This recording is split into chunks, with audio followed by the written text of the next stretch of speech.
Bonjour, je vous propose donc de corriger le sujet 0 de mathématiques, CRPE, donc 2015, nouveau concours. Alors ce sujet-là est composé de trois parties. Je vais bien sûr m'intéresser seulement au volet scientifique, donc je ne corrigerai que la partie mathématique, et donc je laisserai de côté le volet didactique. Alors qu'est-ce qu'on peut dire? Nous avons donc trois parties. Les deux premières parties, bien sûr, la première partie est un problème autour du théorème de Pythagore.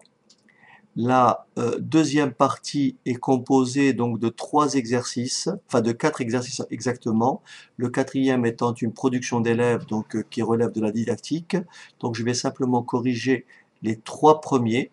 Alors le premier exercice porte un calcul de probabilité. Le deuxième exercice porte sur une moyenne en statistique. Et le troisième exercice est bien entendu un exercice portant sur les calculs, sur les grandeurs et mesures, calcul de vitesse, de durée, etc. Bien entendu, ce sujet-là ne porte pas sur l'intégralité du programme, il couvre simplement une partie du programme, mais il a simplement l'intérêt de vous montrer quel est le format du prochain concours. Ça vous donnera effectivement une piste pour pouvoir effectivement orienter vos révisions.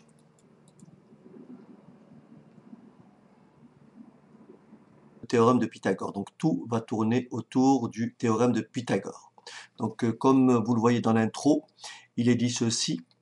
L'objet de ce problème est la démonstration par une méthode classique du théorème de Pythagore et son utilisation pour calculer des distances dans une situation concrète.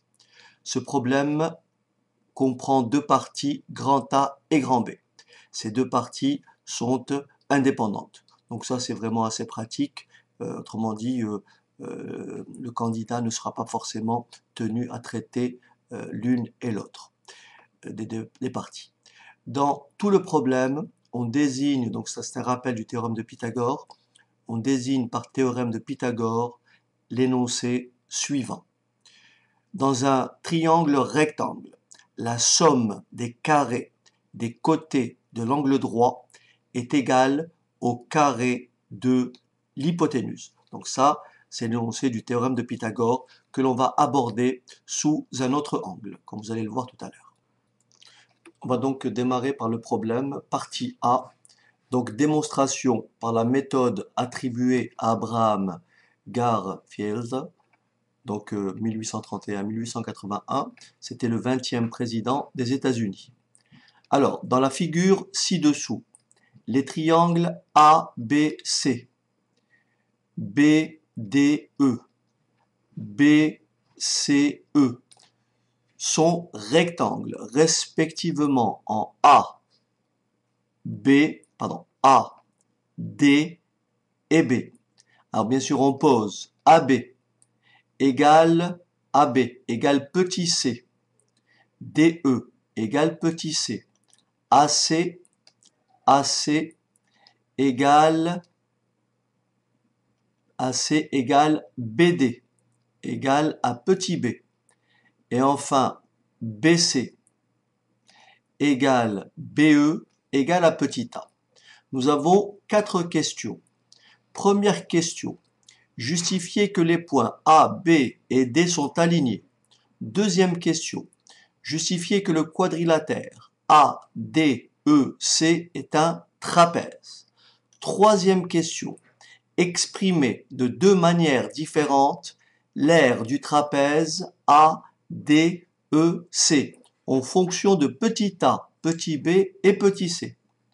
Quatrième et dernière question, en déduire l'égalité a carré égale b carré plus c carré. On va donc répondre à la première question et démontrer que les points A, B, D sont alignés.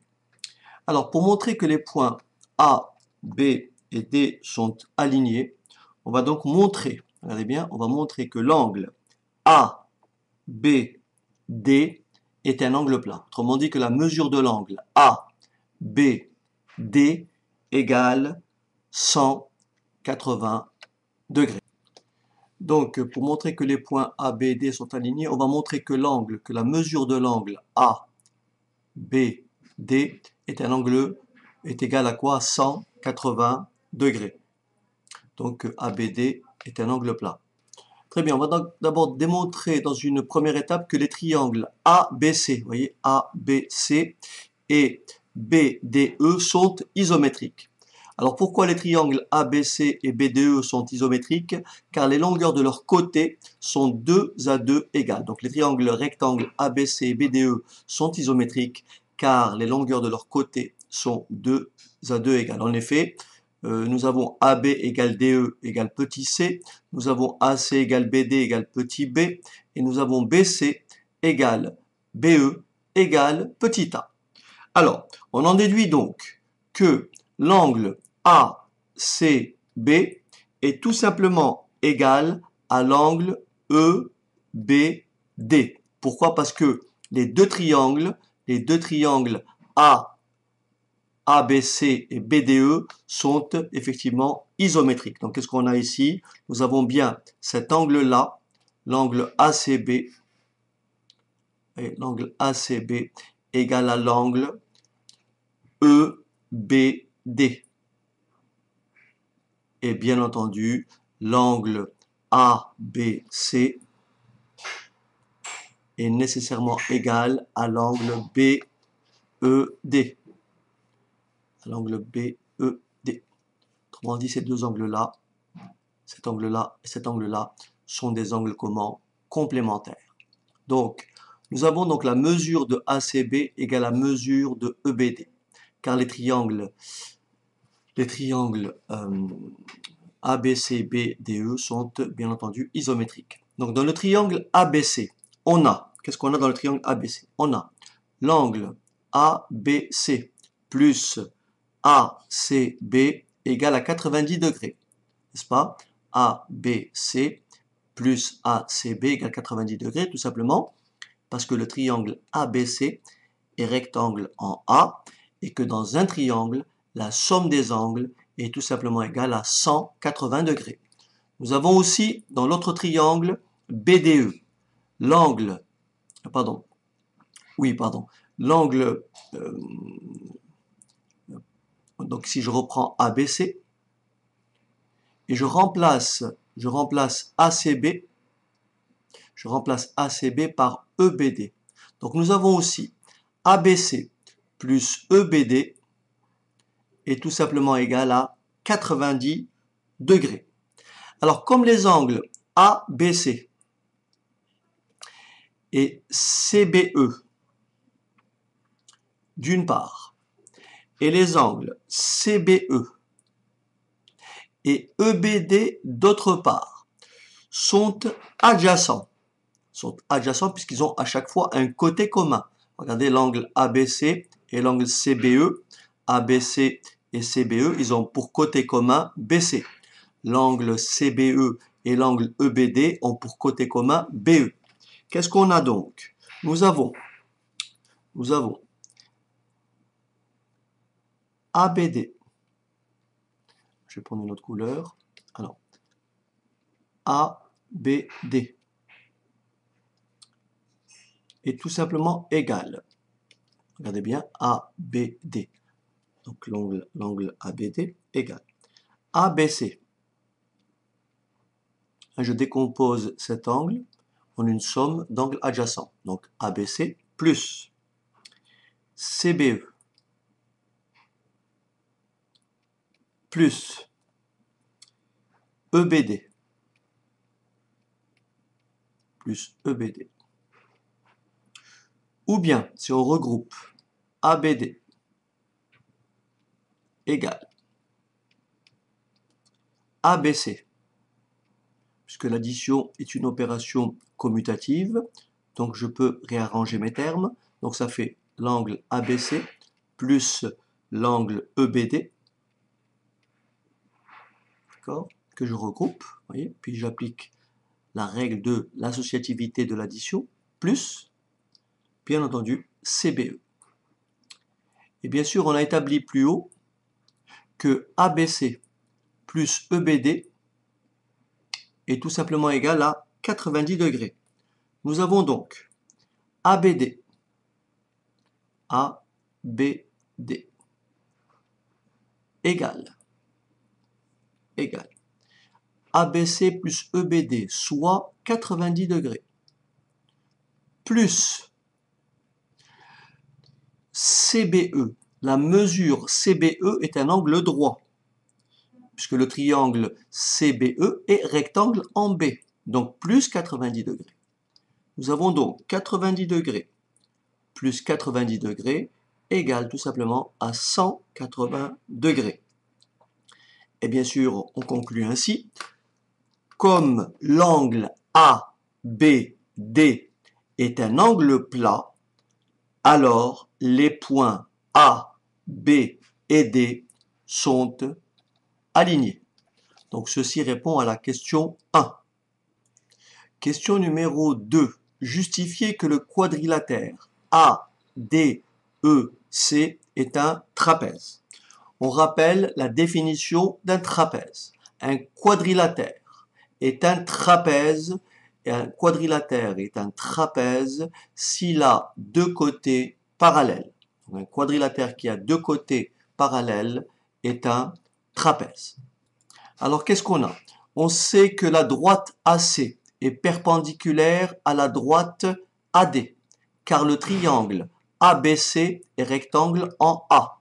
Et on a montré précédemment que les points A, B et D étaient alignés. Donc la droite AC est perpendiculaire à la droite AD, car le triangle ABC est rectangle en A et les points ABD sont alignés. De même, la droite DE est perpendiculaire à la droite AD, car le triangle BDE est rectangle en D, et les points A, B et D sont alignés. Alors on en déduit que les droites AC et DE sont parallèles, donc il manque un petit S ici, sont parallèles car elles sont perpendiculaires à une même troisième, la droite AD. Très bien, donc j'ai corrigé. Alors, on en déduit que les droites AC et DE sont parallèles car elles sont perpendiculaires à une même troisième, la droite AD. Donc, qu'est-ce qu'on peut dire? Le quadrilatère ADEC est un trapèze car il a deux côtés AC et DE, vous voyez, AC et DE parallèles. Donc le quadrilatère ADEC est un trapèze car il a deux côtés parallèles. Alors on peut rajouter, en plus, comme il a un angle droit, on dira que le trapèze ADEC est un rectangle. Troisième question. Exprimer de deux manières différentes l'aire du trapèze ADEC en fonction de petit a, petit b et petit c. Et après en 4, en déduire l'égalité suivante, a carré égale b carré plus c carré, qui est tout simplement le théorème de Pythagore. Alors, exprimer de deux manières différentes. Est-ce que vous êtes d'accord que l'on peut calculer l'aire du trapèze de deux façons? Soit en calculant directement l'aire du trapèze, en appliquant la formule du trapèze, première manière, et seconde manière, en faisant la somme des aires des trois triangles. En faisant la somme des aires des trois triangles. Très bien, donc première manière, on va écrire l'aire R de ADEC, ADEC, donc l'aire du trapèze ADEC, est tout simplement égale à la demi-somme des bases. Donc les bases, c'est AC plus ED. Donc ça, c'est la somme base AC et base ED ou DE. La demi-somme des bases, c'est le tout divisé par 2. Multipliez bien entendu le tout multiplié par AD. Alors si on remplace, ce qui me donne, bien sûr, nous savons que AC, c'est indiqué ici, AC est égal à petit b, AC est égal à petit b, ED est égal à petit c, AD est tout simplement égal à la somme de AB plus BD. Pourquoi je peux écrire que AD est égal à AB plus BD? Tout simplement parce que les points A, B et D sont alignés. Donc la réponse à la question 1 était très importante. Elle était utile pour le reste de l'exercice. Donc AD est tout simplement égal à petit b. Bon, je commence par BD, hein. Donc petit b plus petit c. Ok, alors en remplaçant, on obtient donc l'air R de ADEC, ADEC égale. Donc AC, c'est tout simplement petit b. ED, c'est tout simplement petit c. Sur 2, le tout multiplié par B plus C. B plus C. Vous savez que pour multiplier une fraction par une autre, vous faites le produit des numérateurs et le produit des dénominateurs, étant entendu que là, j'ai quoi? B plus C sur 1. Donc je fais B plus C fois B plus C, ce qui me donne B plus C au carré. Et le tout, bien sûr, 2 fois 1, 2. Voilà une première formulation de l'air de ADEC. Donc ça, c'est la manière 1, ou la première manière. Maintenant, on va passer à la seconde manière. L'air de ADEC est égal à. Donc là, si vous regardez bien, je peux numéroter ces airs-là. Je vais faire cet air-là, 1, d'accord? Donc l'air de ABC, plus l'air de BCE, plus l'air de BDE. Ce qui est très simple, c'est que nous avons à chaque fois des triangles rectangles. Ce qui veut dire que l'air de chaque triangle, ça va être le produit donc des longueurs ici, divisé par 2. Pourquoi? Parce que AB est forcément la hauteur relative au côté AC. BE est la hauteur relative au côté BC. Et enfin, ED, par exemple, est la hauteur relative au côté BD. Alors, on va donc écrire R de A, R de ADEC. ADEC égale R de ABC. R de ABC plus R de BCE plus R de BCE plus R de BDE, R de BDE. Ce qui donne, vous êtes d'accord avec moi qu'on a montré précédemment que le triangle ABC et le triangle BDE sont des triangles comment? Isométriques. Donc c'est tout simplement égal à 2 fois, vous voyez, cet air-là et cet air-là sont égales. Donc c'est 2 fois l'air de ABC, c'est 2 fois l'air de ABC, 2 fois R ABC, plus R BCE. BCE. Alors on y va. Donc R du trapèze ADEC. C'est pas très bien écrit, mais comme je parle en écrivant, je pense que vous pouvez effectivement faire votre propre résumé. Donc l'air R ADEC égale. Alors on y va. 2 fois. Oui, pardon. Je vais plutôt décomposer. Hein. Je vais décomposer mon calcul. Hein. Je vais calculer séparément. Je vais calculer séparément l'air de ABC et l'air de BDE. L'air de ABC et l'air de, pardon, pas BDE, mais BCE. Alors, R de ABC. R, ABC égale. Alors on l'a dit, hein, l'aire de ABC, c'est tout simplement, si on écrit, c'est AC, que multiplie AB divisé par 2. C'est-à-dire B que multiplie C sur 2. Ensuite, l'aire de BDE, R.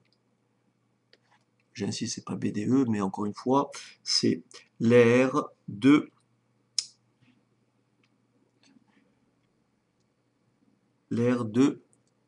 CBE. CBE. Alors, l'aire de CBE ou de BCE, c'est comme vous voulez, est tout simplement égale à BC que multiplie BE, BC que multiplie BE, le tout divisé par 2, en remplaçant, vous voyez que le triangle BCE est un triangle isocèle, n'est-ce pas, de sommet B, ce qui veut dire donc A carré A fois A sur 2. Alors donc ça, c'est l'égalité 1. Alors maintenant, je vais écrire R de A, D, E, C est tout simplement égal à 2 fois BC sur 2. Pourquoi 2 fois BC sur 2? Parce que 2 fois l'aire de ABC, plus A carré sur 2. A carré sur 2 étant l'aire de CBE ou de BCE, c'est comme vous voulez. Alors, ce que je vais faire, je vais donc écrire ceci. Je vais écrire ceci. J'ai pour dénominateur commun 2, ça me donne A carré plus 2 fois BC. A carré plus 2 fois BC. Ça, c'est mon égalité 2. Autrement dit, première formulation, première manière de calculer, première manière de l'aire pour déterminer l'aire de ADEC, c'est B plus C le tout au carré sur 2. Seconde manière, donc seconde formulation de l'aire de ADEC, c'est A carré plus 2BC sur 2. Alors bien sûr, comme ces deux valeurs expriment l'aire de la même, du même trapèze, on peut donc égaler 1 et 2. Nous avons donc A carré plus 2BC sur 2 est tout simplement égal à B plus C, le tout au carré sur 2. Donc j'égale ça et ça. Alors, dans le membre de gauche, il n'y a rien à faire. Dans le membre de droite, on va développer mon numérateur. Mais avant, je multiplie les deux membres de cette égalité par 2. Et il vient quoi? Donc, on en déduit quoi? Que A carré, alors je vais changer de couleur peut-être, voilà. On en déduit quoi? Que A carré, n'est-ce pas? Plus 2 fois BC est tout simplement égal à B plus C, le tout au carré. Ah, donc ceci, bien sûr, le membre de droite, c'est tout simplement le carré d'une somme. C'est une égalité ou identité remarquable. En développant B plus C au carré, qu'est-ce qu'on obtient? B carré plus le double produit, 2 fois BC, plus C au carré. Très bien. Ici, on va ajouter moins 2 fois BC aux deux membres de cette égalité, ce qui va bien entendu éliminer 2BC et bien sûr 2BC. On en déduit quoi? La formulation finale, d'où A carré est bien égal à B carré plus C carré. Alors attention, j'ai été assez rapidement. La réponse à la question 3 s'arrête ici, vous voyez. la réponse à la question 3 s'arrête ici. Donc ça, c'est la réponse à la question 3. Donc là, c'est la question 4. Et bien sûr, on va rédiger ainsi la question 4. 1 et 2, 1, vous voyez, 1 et 2 sont les deux manières différentes d'exprimer l'aire du trapèze ADEC. On en déduit que ça égale ça. Et après, vous avez le calcul et vous avez bien sûr votre résultat final. Donc ça répond à la partie A du problème. On va aborder maintenant la partie B du problème. Donc la partie B du problème est une application du théorème de Pythagore. Et on vous dit ceci. La courbure terrestre limite la vision lointaine sur Terre. Plus l'altitude du point d'observation est élevée, plus la distance théorique de vision est grande, ce qui est logique. Dans cet exercice, la Terre est assimilée à une sphère de centre A et de rayon 6370 km. La figure 1 ci-dessous représente une partie d'une vue en coupe de la Terre qui ne respecte pas les échelles. Grand C désigne le cercle de coupe de centre A et de rayon 63 070 km. Pardon, 6370 km. Alors, on vous dit le point O représente l'emplacement des yeux d'un observateur. Le point M est le point d'intersection de la demi-droite AO et du cercle C. On considère que M se situe au niveau de la mer. La longueur OM représente alors l'altitude à laquelle se trouvent les yeux de cet observateur. La droite OV est tangente en V au cercle C. Le point V représente le point limite de vision de l'observateur. La longueur OV est appelée portée visuelle théorique. Donc on vous dit que bien sûr les points O, M et V étant définis comme ci-dessus, montrez que la portée visuelle théorique OV exprimée en kilomètres est donnée par la formule suivante. OV égale racine carrée de OM carré plus 12 740 fois OM, où OV et OM sont exprimés en kilomètres.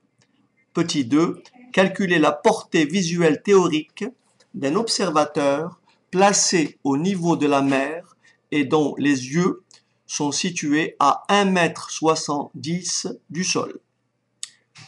1,70 m du sol, on arrondira bien sûr au dixième de kilomètre près.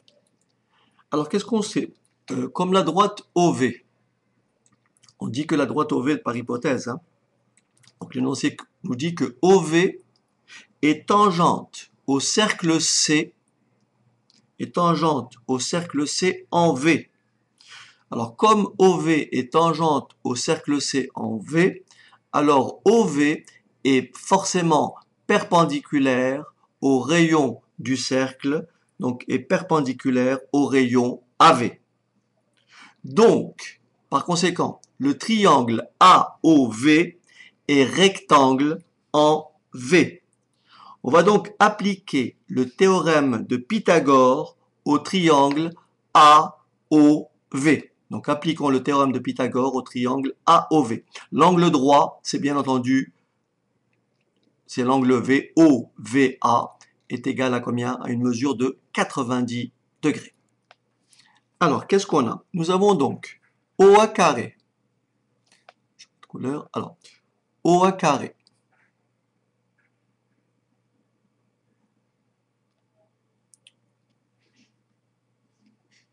OA carré qui est bien entendu l'hypoténuse au carré. Donc OA carré égale OV carré plus AV carré. Avec, bien entendu, OA. Les points O, M et A sont alignés. Donc nous avons donc OA égale OM plus AM. C'est-à-dire que OA égale OM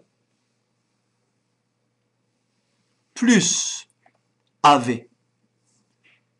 Pourquoi? Tout simplement parce que AM est le rayon du cercle. Donc AM égale AV. Les points M et V étant bien entendu sur le cercle. Et bien sûr avec AV, et AV égale combien? Et AV égale à 6370 km. Et AV égale 6370 km. On a alors, alors on remplace OA par sa valeur. OA, c'est OM plus AV. Mais on a quoi? OA au carré. Donc OM plus AV au carré égale OV au carré plus AV carré. On développe identité remarquable, c'est la deuxième identité remarquable. Donc somme, le carré d'une somme, ça fait donc OM carré plus le double produit 2 fois OM que multiplie AV plus AV carré, le égale bien sûr OV carré plus AV carré. Alors, qu'est-ce qu'on fait? On ajoute moins AV carré aux deux membres de cette égalité, ce qui vient bien sûr neutraliser AV carré à gauche et AV carré à droite. Ça me laisse donc OV carré égale OM carré plus 2 fois OM que multiplie AV. Soit la racine carrée de OV carré, comme OV est une distance donc positive, la racine carrée de OV carré, c'est tout simplement OV, qui est égal à la racine carrée de OM carré plus 2 fois OM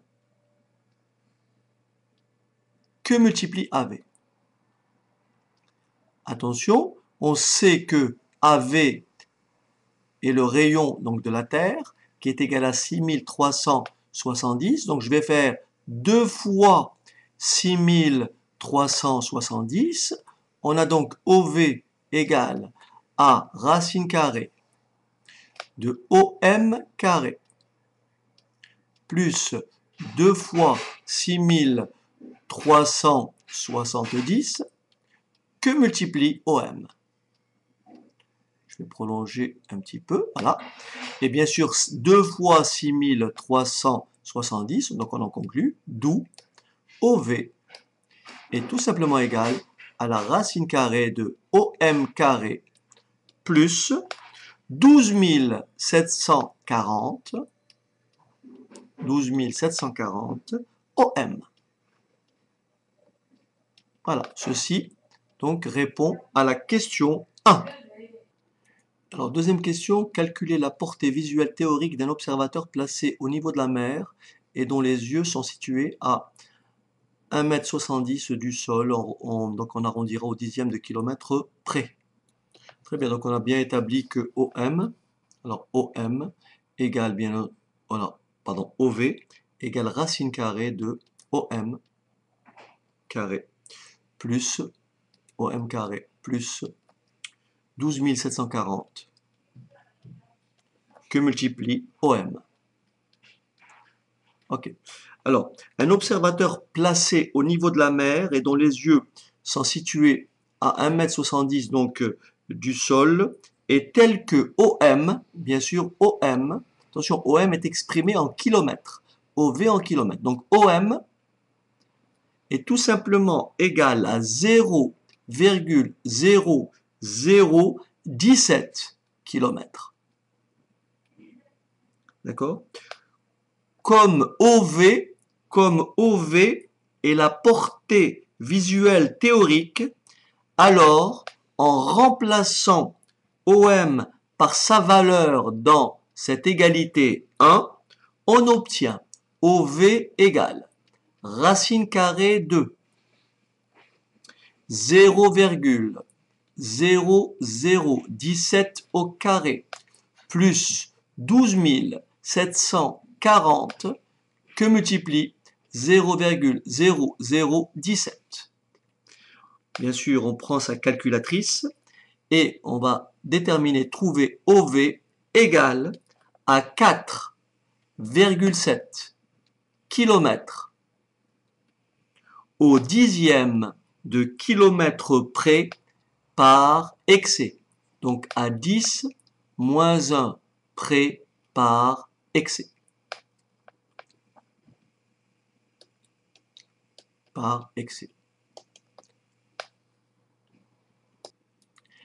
Alors, dans la troisième question, on considère la fonction f.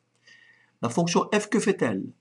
À tout réel petit h, elle associe racine carrée de h carré plus 12 740 h.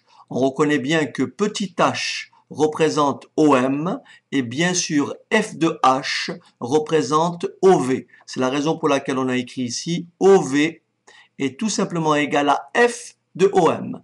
Bien sûr, OV et OM sont exprimés en kilomètres. Donc la figure, le graphique ci-dessous représente la fonction f.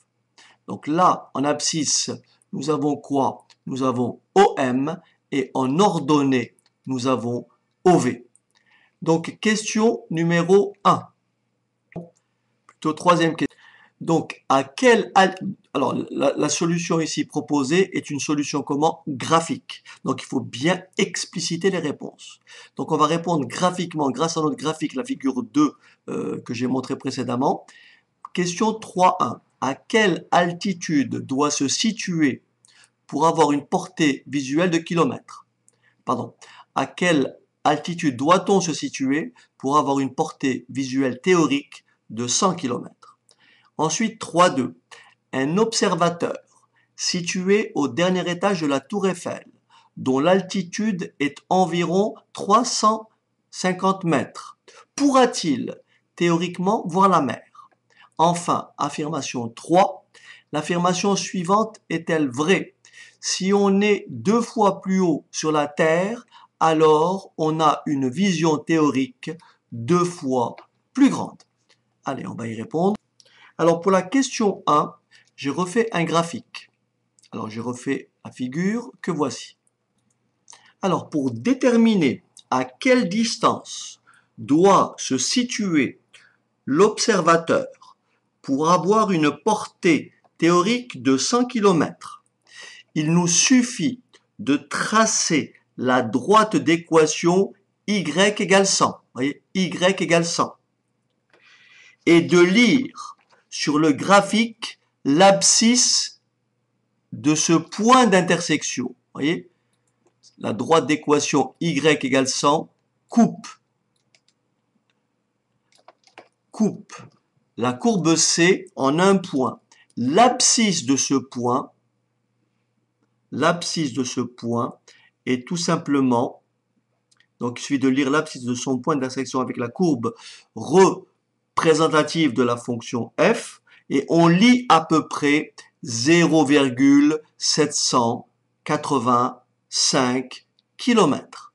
On lit à peu près 0,785 km, soit une altitude de 785 mètres. D'accord? Donc le tracé est ici en bleu.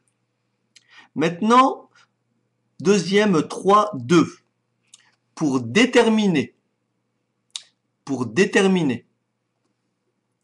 la portée visuel théorique d'un observateur situé au dernier étage de la Tour Eiffel, dont l'altitude est de 350 mètres, c'est-à-dire de 0,35 km. D'accord? Il suffit de tracer, vous voyez, elle est là, la droite d'équation x égale 0,35. Donc là, à peu près, vous avez 0,35. Vous tracez donc la droite d'équation x égale 0,35. D'accord? Et on lit sur le graphique l'ordonnée de son point d'intersection, d'accord, avec la courbe représentative de la fonction f. Et on lit à peu près ici 67 km. 67 km. Donc, alors la question est celle-ci. Est-ce que cet observateur peut voir la mer? Cet observateur ne pourra pas théoriquement voir la mer. Bien sûr, il faut connaître un tout petit peu la géographie et savoir que Dieppe est la ville maritime la plus proche de Paris et elle est à peu près à, allez, on va dire 140, 150 km de Paris. Donc effectivement, cet observateur ne verra pas théoriquement la mer. Très bien. Donc ici, les réponses, vous les voyez. L'observateur doit se situer dans la question 3A à 785, à une altitude de 785. Et dans la question 3.2, la portée visuelle théorique est de 67 km. Question 3.3. L'affirmation suivante. Si on est 2 fois plus haut sur Terre, alors on a une vision théorique 2 fois plus grande et bien sûr est une affirmation fausse. Car la représentation graphique de la fonction petit f n'est pas celle d'une droite qui passe par l'origine. Autrement dit, la courbe proposée ne traduit pas une situation de proportionnalité. Bien sûr, on peut vérifier par le calcul, c'est un peu plus difficile, mais on peut le vérifier. On peut vérifier par le calcul que f de 2h est tout simplement différent de 2 fois f de h. D'accord? On peut vérifier que f de 2h est différent de 2 fois f de h. Mais attention, ici, la réponse qu'il fallait donner, c'est une réponse par lecture graphique. Donc ici, vous avez une courbe qui n'est pas une droite. Donc, nous n'avons pas de situation de proportionnalité puisque l'affirmation qui est donnée, c'est 2 fois plus haut sur la Terre, vision théorique 2 fois plus grande. Ça, c'est effectivement un rapport de 2, donc un rapport de proportionnalité égale à 2, ce qui n'est pas le cas ici car la représentation graphique de f n'est pas une droite qui passe par l'origine. Voilà, donc ceci complète le corrigé du problème et on va passer maintenant à la série d'exercices. Alors, exercice numéro 1, donc deuxième partie, exercice numéro 1. Un stand à la foire du printemps propose un jeu dans lequel il faut d'abord faire tourner une roulette, vous voyez, elle est là. Ensuite, si la roulette s'arrête sur un nombre pair, d'accord, le joueur peut tirer une bille dans un sac. Donc la roulette et le sac sont représentés ci-contre. Donc des prix sont distribués aux joueurs qui tirent une bille noire. Alors Suzy tente sa chance une fois. Quelle est la probabilité que Suzy gagne? D'accord? Donc pour pouvoir gagner, donc la probabilité que Suzy gagne un prix est tout simplement la probabilité que la roulette s'arrête sur un nombre pair, n'est-ce pas? Et ensuite que Suzy tire une bille noire de l'urne. Alors ici, vous remarquez que nous avons au total 20 billes, parmi lesquelles nous avons 6 billes noires. Donc je rappelle, la définition. Donc lorsque vous calculez une probabilité, il faut toujours calculer, donc faire le rapport entre le nombre de cas favorables et le nombre de cas possibles. Donc ici, on est dans quelle situation? D'abord, on va calculer la probabilité que la roulette s'arrête sur un nombre pair. Cette probabilité-là, je vais l'appeler P1. Probabilité P1 que la roulette s'arrête. Alors on va dire donc P1. Alors P1 est tout simplement égal. Nombre de cas favorables. Il y a 6 nombres possibles, il y a 6 secteurs de même R, donc nous avons la même chance, la même probabilité que le curseur s'arrête devant le 1, devant le 4, etc. Nous sommes devant une situation d'équiprobabilité ou probabilité égale. Donc nombre de cas possibles, 6. Nombre de cas favorables, bien entendu, 5, puisqu'il y a un seul nombre impair parmi 6. Probabilité P2 de tirer une boule noire. Probabilité P2 de tirer une boule noire. Donc P1, probabilité d'obtenir un résultat pair, c'est 5/6. Probabilité de tirer une boule noire, on a dit qu'il y avait au total 20 boules. Donc nombre de tirages possibles, 20. Nombre de tirages favorables, autrement dit nombre de tirages associés à une couleur noire, c'est 2, 4, 6. Donc 6 sur 20, c'est-à-dire 3 sur 10, ou tout simplement 0,3. Très bien. Ici, pour que Suzy gagne, elle doit réaliser 2 événements.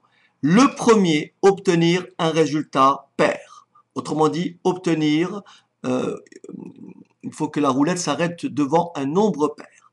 Et deuxième événement, il faut tirer une boule noire. Nous avons ici ce qu'on appelle 2 événements indépendants. Le premier, donc obtenir un résultat pair. Deuxième événement ou second événement, tirer une boule noire. Comme les événements sont indépendants, la probabilité que Suzy gagne, c'est la probabilité que le résultat obtenu soit pair et que la boule tirée soit noire, soit tout simplement le produit des 2 probabilités. Donc la probabilité que Suzy gagne est tout simplement égale à 5/6 que multiplie 0,3 et après simplification, ça me donne tout simplement 0,25. Donc Suzy a 25% de chance de gagner à ce jeu.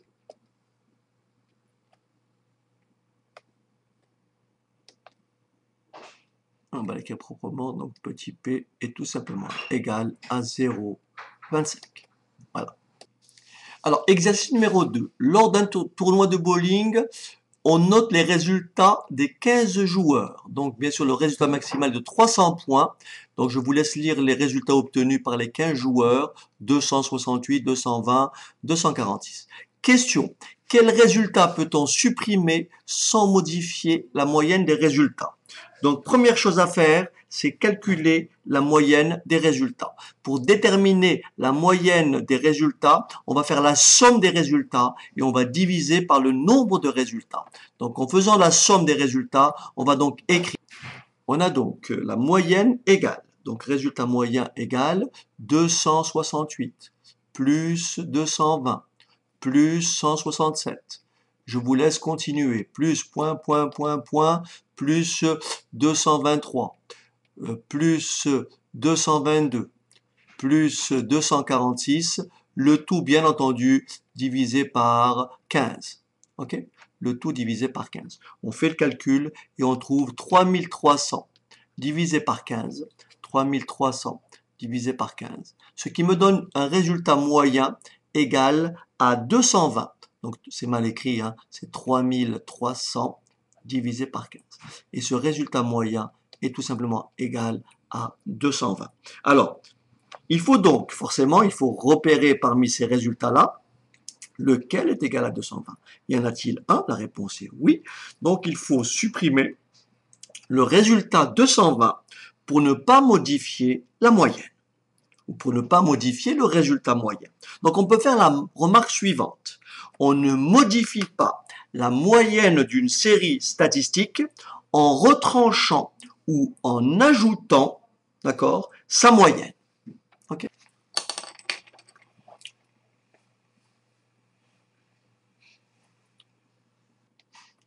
Très bien, j'ai probablement été assez rapide, donc on va écrire V égale, alors ça fera donc 50 sur 175, d'accord? On va simplifier d'abord par 5, ce qui me donne, bien entendu, 10 sur 35. On va simplifier encore par 5, on va diviser le numérateur et le dénominateur par 5, ce qui me donne 2 sur 7, ce qui explique la vitesse de 2 septièmes de kilomètre par minute. Bien sûr, si on veut convertir cette vitesse en km/h, il suffit de multiplier par 60, ce qui donne une vitesse de 120 septièmes de kilomètre par heure. Très bien. Alors, si le coureur donc gardait cette vitesse, si le coureur gardait la vitesse moyenne de 120 septièmes de kilomètre heure tout au long de la course, alors son temps de parcours serait de combien? Longueur de la course, 42 195, divisé par 120 septièmes. 120 septièmes. Vous savez que pour diviser un nombre par un autre, il suffit de multiplier le premier par l'inverse du second, c'est-à-dire multiplier par 7 sur 120. Ce qui donne tout simplement 2,46 heures. 2,46 heures. Le coureur a donc raison de penser qu'il mettrait moins de 2h30. Pourquoi 2h30? 2h30, c'est tout simplement 2,5 heures. Donc il mettrait moins de 2h30.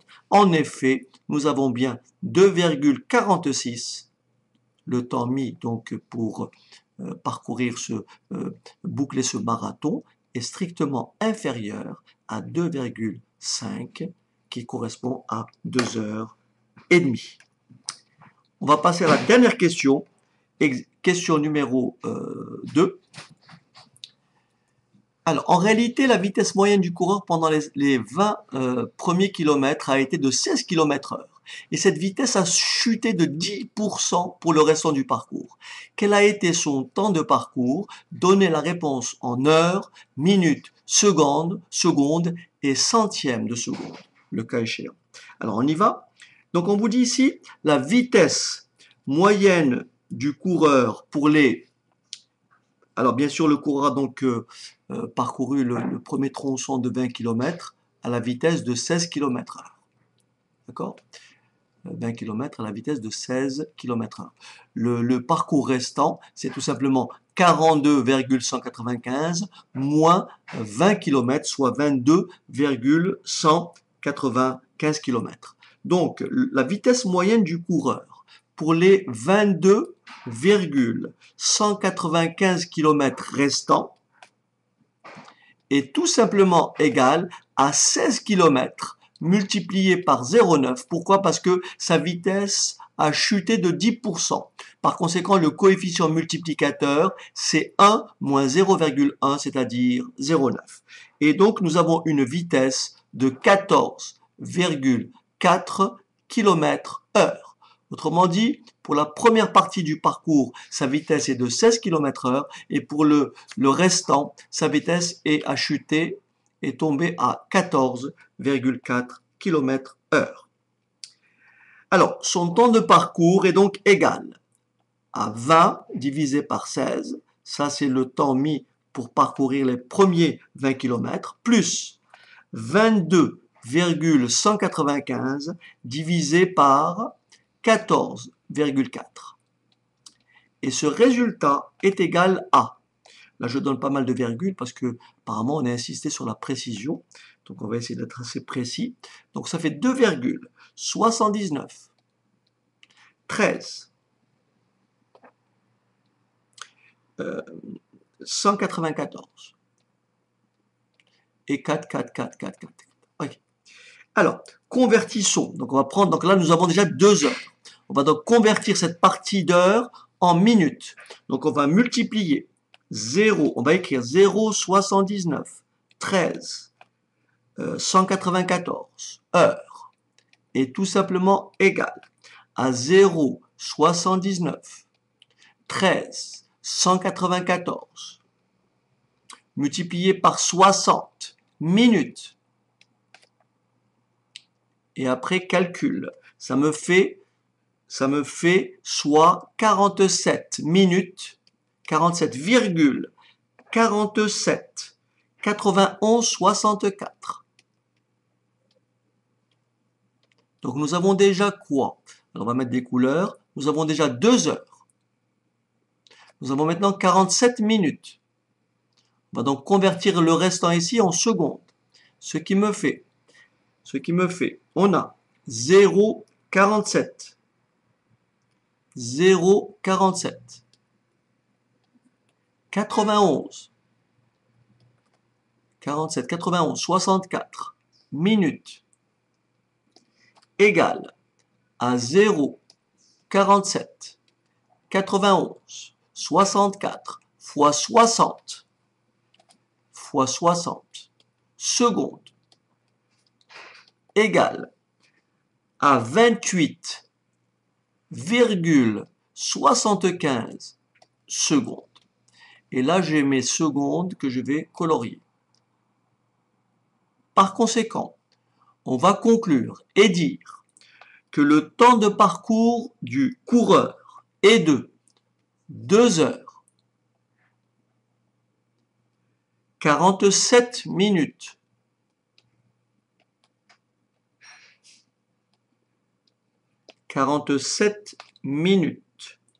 28 secondes,